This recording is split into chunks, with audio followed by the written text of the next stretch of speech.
ဇလန်းဆက်မှာတော့ညံဆိုရဲ့ကောင်မလေးဟာအလုတ်ရှင်ခိုင်းတဲ့လူနာအိမ်ကိုလိုက်ရှာရင်းလိပ်စာမှာပြီးသူထေးသားလေးဟန်လီတို့အိမ်ကိုရောက်သွားခဲ့ပါတယ်ညံဟာအိမ်ထဲမှာရှိတဲ့ကောင်လေးတစ်ယောက်ကိုသူကြည့်ရမဲ့လူနာထင်ပြီးအနားကိုချင်းကပ်ဖို့ကြိုးစားခဲ့ပေမဲ့ထူးဆန်းပြီးလူကပ်မခံတဲ့ဟန်လီကသူမကိုမောင်းထုတ်ခဲ့ပါတယ်ညံကဟန်လီအနားကိုထက်ပြီးတိုးကပ်ဖို့ကြိုးစားစဉ်မှာပဲမတော်တဆခြေချော်ပြီးဟန်လီအပေါ်ကိုထက်လျက်သားလဲကျသွားကနှစ်ယောက်သားနှုတ်ခမ်းချင်းနမ်းမိသွားကြပါတော့တယ်ဒီလိုရင်ခုန်စရာအချက်အင်းနေဖြစ်နေတော့မှာပဲဟန်လီရဲ့မိခင်ဖြစ်သူမစ်စစ်ဟန်ကဆရာဝန်စစ်နဲ့အတူအခန်းထဲဝင်လာခဲ့လို့ညံလဲအလက်တကြားဖယ်လိုက်ရပြီးသူမရဲ့အထက်လူကြီးစီကနေလဲလိပ်စာမားသွားလို့ဆိုပြီးအလုတ်ဖြုတ်တဲ့ဖုံးခေါ်ဆိုမှုကိုချက်ချင်းခံလိုက်ရပါတယ်တကယ်တော့ဟန်လီဟာငယ်ငယ်ကပြန်ပေးဆွဲခံရတဲ့စိတ်ဒဏ်ရာကြောင့်အမျိုးသမီးတွေနဲ့ထိမိရင်အရေပြားတတ်မတည့်တဲ့ဝေဒနာကိုပြင်းထန်စွာခံစားရသူဖြစ်ပါတယ်ဒါပေမဲ့ထူးဆန်းတာကညံနဲ့နမ်းမိရဲ့အချိန်မှာဟန်လီမှာဘာရေပြားယောဂလက္ခဏာမှပေါ်မလာခဲ့တာကိုဆရာဝန်ကသတိပြုမိသွားပြီးညံဟာဟန်လီယောဂကိုပျောက်ကင်းအောင်ကုသပေးနိုင်မဲ့တူးရဲသောသူဖြစ်ကြောင်းမစ်စစ်ဟန်ကိုပြောပြခဲ့ပါတယ်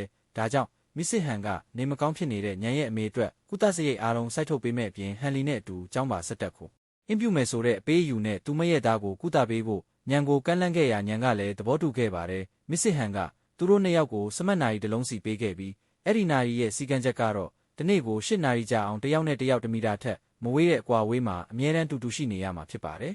ညံဟာအိမ်ထင်းပေးတဲ့ဟန်လီရဲ့အချက်လက်ဖိုင်တွေကိုအလွတ်ကျက်ပြီးဟန်လီနဲ့အတူကျောင်းဝတ်စုံဝတ်ကတကြောင်နဲ့တူတူတက်ခဲ့ရပါတယ်စာသင်ခန်းထဲမှာညံကဟန်လီဘေးကခုံလွတ်မှာဝင်ထိုင်ခဲ့လို့ကျောင်းကမိန်းကလေးတွေကြားမှာအတင်းပြောစရာဖြစ်ခဲ့တယ်လို့ဟန်လီကိုနှစ်ပတ်လုံးသဘောကျနေတဲ့ကျင်းဦးဆိုတဲ့မိန်းကလေးကလည်းညံကဟန်လီကိုမြူဆွဲနေတယ်ဆိုပြီးဒေါသတကြီးတတိပေးခဲ့ပါတယ်ကျောင်းမှာညံဟာသူမရဲ့သူငယ်ချင်းဟောင်းရှင်ချီနွယ်နဲ့ပြန်ဆုံခဲ့ပြီးသူတို့နှစ်ယောက်ရင်းရင်းနှီးနှီးစကားပြောနေရကိုဟန်လီမြင်တဲ့အခါရင်ထဲမှာမနာလိုစိတ်တွေတားမရဆွဲမရဖြစ်ပေါ်လာခဲ့ပါတယ်ညဘက်တွေမှာညံဟာစမတ်နာရီရဲ့တတ်မှတ်ချက်ပြဖို့ဟန်လီအိပ်ပျော်နေစဉ်အနားကိုတိတ်တဆိတ်ကပ်ရလိမ့်ရှိပြီးဟန်လီကတော့အိတ်ချင်ရောင်ဆောင်ရင်းညံနားမှာရှိနေတာကိုသဘောကျနေခဲ့ပါတယ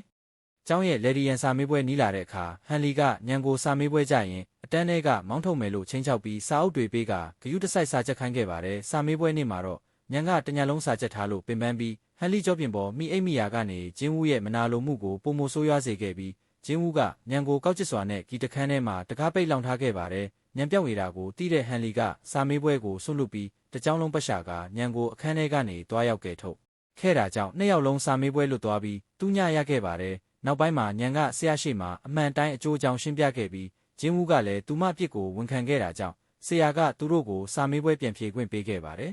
စာမေးပွဲပြန်ဖြေခွင့်ရတဲ့အခါဟန်လီကညံကိုအရေးကြီးတဲ့မေးခွန်းဟောင်းတွေကိုဝိုင်းပြပြီးဒါတွေပဲဖတ်ဖို့အာမခံချက်ပေးခဲ့ပါတယ်ညံကအဲ့ဒီမေးခွန်းစာရက်တွေကိုသူမရဲ့သူငယ်ချင်းရှင်ချီနွန်ကိုမျှဝေပေးခဲ့ပေမဲ့ရှင်ချီနွန်စီကနေတဆင့်ဂျင်းဝူကလက်ထဲထက်ကဆရာကိုတွားတိုင်လိုက်တာကြောင့်ဟန်လီဟာစာမေးပွဲမေးခွန်းခိုးထုတ်တယ်ဆိုတဲ့ဆွဆွဲချက်နဲ့စာမေးပွဲပဲဖျက်ချင်းခံလိုက်ရပါတယ်ညံကဟန်လီအပေါ်အပြစ်မကင်းတယ်လို့ခံစားရပြီးတောင်းပန်ခဲ့ပေမဲ့ဟန်လီကတော့ညံကိုအပြစ်မမြင်ပဲအေးဆေးပဲနေခဲ့ပါတယ်တစ်ဖက်မှာလည်းဟန်လီရဲ့ဖခင်ဖြစ်သူကဟန်လီကိုဂျမ်မီသားစုရဲ့သမီးနဲ့ပဲပေးစားဖို့စီစဉ်နေချိန်မှာမစ်စစ်ဟန်ကတော့ညံကိုပဲချွေးမဖြစ်သဘောကျပြီးညံစာမေးပွဲအောင်နဲ့အထိမ်းအမှတ်အဖြစ်တက်ပလက်တစ်လုံးပေးခဲ့ရာအဲ့ဒီတက်ပလက်ထဲမှာညံနဲ့ဟန်လီတို့ရဲ့တွဲရက်ပုံလေးပါရှိနေခဲ့ပါတယ်။ကျောင်းမှာညံရဲ့ဒိုင်ယာရီတဲကဟန်လီနဲ့တွဲရက်တက်ပုံကိုတခြားကျောင်းသားတွေမြင်သွားပြီးသူတို့နှစ်ယောက်တွဲနေတယ်ဆိုတဲ့ကောလာဟလတွေကျောင်းနဲ့ပြန့်နှံ့သွားခဲ့ပါတယ်။ဟန်လီကကျောင်းသားတွေရှေ့မှာဂျင်းဝူကိုမင်းပြောတာမှန်တယ်ငါညံနဲ့ဘယ်တော့မှတွဲမှာမဟုတ်ဘူးလို့အဆက်ခွဲစကားပြောခဲ့တာကိုညံကြားသွားပြီးအကြီးကျယ်စိတ်မကောင်းဖြစ်ခဲ့ရပါတယ်။ဒါပေမဲ့နောက်ပိုင်းမှာဂျင်းဝူကဟန်လီကိုကော်ဖီတိုက်ရင်အတင်းသွားထိဖို့ကြိုးစားတဲ့အခါညံကကြားကဝင်သားစီးပေးခဲ့လို့ကော်ဖီပူတွေညံရဲ့လက်ပေါ်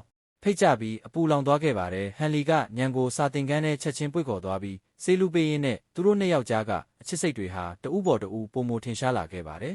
ညံကဟန်လီအနားမှာကတ်နေပေးတဲ့တာဝန်ကိုခြေပွန်အောင်ထမ်းဆောင်နိုင်ခဲ့တာကြောင့်မစ်စစ်ဟန်ကညံရဲ့အမေအတွက်ကြောက်ကပ်စားထိုးခွဲစိတ်မှုကိုလာမဲ့ပတ်မှာလုပ်ပေးဖို့စီစဉ်ပေးခဲ့တယ်လို့သူတို့ရဲ့စမတ်နာရီအကွာဝေးတတ်မှတ်ချက်ကိုလည်း10မိနစ်ကနေ10မိနစ်အထိတိုးမြင့်လိုက်ပါတယ်ညံကဟန်လီအနားမှာ10မိနစ်လုံးတူတူရှိနေနိုင်ဖို့အတွက်ကျောင်းကကပွဲပြိုင်ပွဲမှာအတူတူဖျော်ဖြေဖို့ဟန်လီကိုအတင်းတောင်းဆိုခဲ့ပါတယ်အစပိုင်းမှာဟန်လီကညှဉ်းဆန်ခဲ့ပေမဲ့နောက်ပိုင်းမှာညံတယောက်တည်းပြဆက်ပစ္စည်းတွေလုံရင်းပင်ပန်းနေတာကိုမကြည့်ရလို့ကိုယ်တိုင်လာရောက်ကူညီပေးခဲ့ပါတယ်အလုတ်လုံရင်းနဲ့ဟန်လီကညံရဲ့နှာခေါင်းပေါ်ကိုဆေးရောင်တွေဆက်နောက်ပြီးလူပေးခဲ့တယ်လို့ညံချေချော်လဲမဲ့အချိန်မှာလဲရင်ခွင်နဲ့လှမ်းဖမ်းထိန်ပေးခဲ့ရာနှစ်ယောက်သားတစ်ယောက်ကိုတစ်ယောက်စိုက်ကြည့်ရင်ကြည်နူးစရာရေမောနေပါတော့တယ်ဇက်စင်ပြင်ဆင်နေုံဂျင်းဝူရောက်လာပြီးဒေါသတကြီးနဲ့ညံကိုဆွဲလာရန်လာလုပ်ဖို့ကြိုးစားခဲ့ပါတယ်ဒါကိုလီကဝင်ပြီးကာကွယ်ပေးလိုက်တဲ့အတွက်ဂျင်းဝူခြေချော်လဲကြပြီးခြေထောက်တန်ရာရသွားခဲ့ပါတယ်ဒီတန်ရာကြောင့်ဂျင်းဝူတစ်ယောက်စင်တရဲလာဖြစ်မကတ်နိုင်တော့တဲ့အတွက်ရှင်ချီနွန်ကညံကိုစင်တရဲလာနေရာမှာဝင်ကပေးဖို့အတင်းဆွဲဆောင်ခဲ့ရပါတယ် ညံကကမတ်တက်လို့ရှင်ချီနွန်ကကခုံနေတင်ပေးနေစင်မှာပဲလီကသူတို့နှစ်ယောက်ရင်းရင်းနှီးနှီးရှိနေတာကိုမြင်ပြီးမနာလိုစိတ်နဲ့ထွက်သွားခဲ့ပါတယ်ဒါပေမဲ့ညဘက်မှာညံတယောက်တည်းခိုးပြီးအကလေးကျင့်နေတာကိုလီမြင်သွားတဲ့အခါသူကိုယ်တိုင်အနီးကပ်တင်ပေးဖို့ဆုံးဖြတ်လိုက်ပါတယ်အကကွက်တွေမှားပြီးဒုက္ခရောက်နေတဲ့ညံကိုလီကမင်းခြေထောက်တွေကိုငါခြေထောက်ပေါ်တင်လိုက်ငါလှုပ်ရှားမှုတွေကိုလုပ်ပေးမယ်မင်းမှတ်ထားရုံပဲလို့ပြောပြီးနှစ်ယောက်သားရင်ခုန်စရာကောင်းအောင်အတူတူကခုန်ခဲ့ကြပါတယ်ဒါကိုမစ်စစ်ဟန်ကမြင်သွားပြီးရှို့ဝက်စွာတပ်ပုံရိုက်သိမ်းထားခဲ့ပါတယ်နောက်တနေ့မနက်မှာညံကလီကိုကျေးဇူးတင်စကားပြောရင်းကျမရဲ့ဖျော်ဖြေပွဲကိုလာကြည့်ပေးမလားလို့မေးခဲ့ရင်မဲ့လီကအေးဆက်ဆက်နဲ့ညှင်းပယ်ခဲ့ပါတယ်ထို့တော်အတွင်းမနာလိုစိတ်အစိတ်တက်နေတဲ့ဂျင်းဝူရဲ့အမိန့်ပေးမှုကြောင့်မိန်းကလေးတဦးကညံကပြရမယ့်ဝတ်စုံကိုကတ်ကြီးနဲ့ညက်ပြီးဖျက်ဆီးပစ်လိုက်ပါတယ်ဖျော်ဖြေပွဲစလို့စင်ပေါ်မှာဝတ်စုံအစုံနဲ့ညံတယောက်တည်းရှိနေပြီ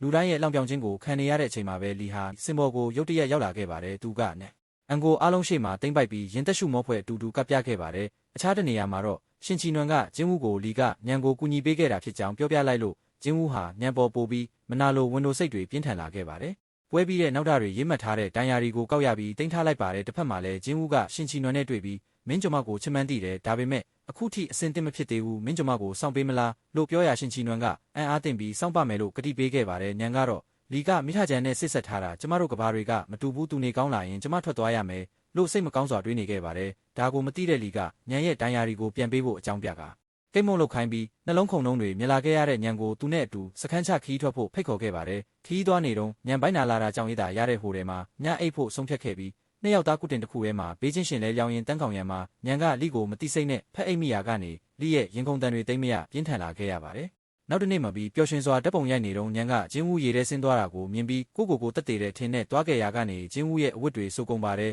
်ညံကအားနာလို့ရှင်ချီနွန်ကိုပါဖော်ခေါ်ပြီးလေးယောက်သားတူတူအချိန်ဖြုံးခဲ့ကြပါတယ်ကန်းချေကပြန်လမ်းမာလီဟာသူငယ်ချင်းဖြစ်စဉ်ကပြန်ပေးဆွဲခံခဲ့ရတဲ့အဆောက်အုံဟောင်းကိုတွေ့ပြီးဝင်သွားခဲ့ရာညံကနောက်ကလိုက်သွားခဲ့ပါတယ်ထိုအဆောက်အုံရဲ့ရောက်မှလီဟာအတိတ်ကိုအကုန်မှတ်မိသွားပြီးငယ်ငယ်ကသူ့ကိုပြန်ပေးဆွဲရာကနေလို့မြောက်အောင်ကဲတင်ခဲ့တဲ့မိန်းကလေးဟာညံဖြစ်နေမှန်းသိသွားခဲ့ပါတယ်လီကငါဒီချိန်ထိလိုက်ရှာနေခဲ့တဲ့အရေးကြီးတဲ့လူကမင်းပဲလို့ဖွင့်ပြောလိုက်ပြီးညံရဲ့ကဲတင်မှုကြောင့်လိမှာအမျိုးသမီးတွေထိရင်အရေးပြားတတ်မတဲ့စိတ်ဝေဒနာဖြစ်ခဲ့ရပေမဲ့ညံနဲ့ကြမှာဘာမှမဖြစ်ခဲ့ရတဲ့အဖြေမှန်ကိုရှာဖွေတွေ့ရှိသွားခဲ့ပါတယ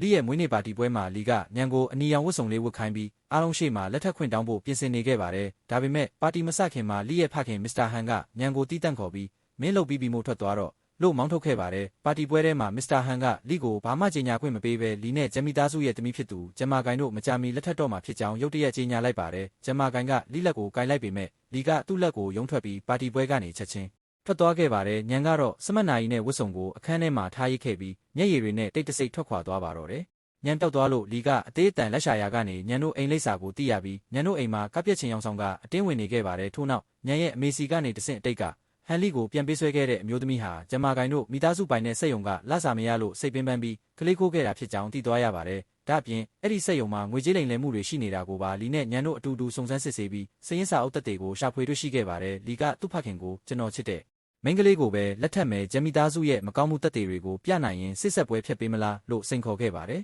်ဂျမာကိုင်ကညံရဲ့နောက်ကျောင်းကိုလိုက်စုံစမ်းပြီးလီနောက်ကိုလိုက်လာစင်မှာပဲလီကမာကိုင်ကိုငါညံကိုပဲရွေးမှာမင်းတို့မိသားစုစက်ယုံကအလုပ်သမားတွေရဲ့ပိုက်ဆံကိုလိမ်ထားတဲ့သက်တွေငါမှရှိတယ်လို့အားလုံးရှိမှဖွင့်ချလိုက်ပါတယ်လီကတက်တေထောက်ထားတွေကိုသူ့ဖခင်မစ္စတာဟန်ရှိမှပြတ်တက်လိုက်ပြီးညံဟာလေးသက်ကိုငယ်ငယ်ကတစ်ချိန်အခုတစ်ချိန်နှစ်ချိန်တိုင်းကယ်ခဲ့တဲ့သူဖြစ်ကြောင်းရှင်းပြခဲ့ပါတယ်ဒါကြောင့်မစ္စတာဟန်ကဂျမ်မီသားစုနဲ့စစ်ဆက်ပွဲကိုချက်ချင်းဖျက်သိမ်းလိုက်ပြီးတရားဥပဒေအတိုင်းရင်ဆိုင်ဖို့မစ္စတာဂျန်ကိုမောင်းထုတ်လိုက်ပါတော့တယ်မစ္စတာဟန်ကညံကိုတောင်းပန်ပြီးလေးအတွက်တင့်တော်တဲ့မိန်းကလေးကိုရွေးချယ်နိုင်ခဲ့ပြီလို့ချီးကျူးခဲ့ပါတယ်အရာအားလုံးပြီးသွားလို့ညံကထွက်သွားဖို့ပြင်ပေမဲ့လီကမာကိုင်ကငါ့ကိုကြောက်အောင်လုပ်လို့ငါပြန်ဖျားသွားပြီးငါနေကောင်းတဲ့အထိမင်းကနားမှာနေရမယ်ဆိုပြီးမာယာသုံးကညံကိုအနားမှာဆက်ဆွဲထားခဲ့ပါတယ်နောက်ပိုင်းမှာမစ္စစ်ဟန်ကညံနဲ့ပဲအချိန်မြဲဖြုံးနေတာကြောင့်မစ္စတာဟန်ကညံရောက်လာကြတဲ့ကငါမိန်းမကငါ့ကိုမေ့သွားပြီးငါမိန်းမကိုလွမ်းတယ်လို့လီကိုညှိပြခဲ့ပါတယ်လီကလည်းကျွန်တော်လဲညံကိုလွမ်းတယ်လို့ပြောရင်သားဖက်နှစ်ယောက်တိုင်ပင်ပြီးစီမင်းတစ်ခုထုတ်ခဲ့ပါတယ်လီကသူ့အမေစီသွားပြီးအဖေဖျားလို့ဆေးရုံတင်ထားရတယ်လို့လိန်ညာပြီးမစ္စစ်ဟန်ကိုဆေးရုံလွတ်လိုက်ကညံကပါဆေးရုံလိုက်သွားဖို့ပြင်တဲ့အခါလီကညံကိုဆွဲထားပြီ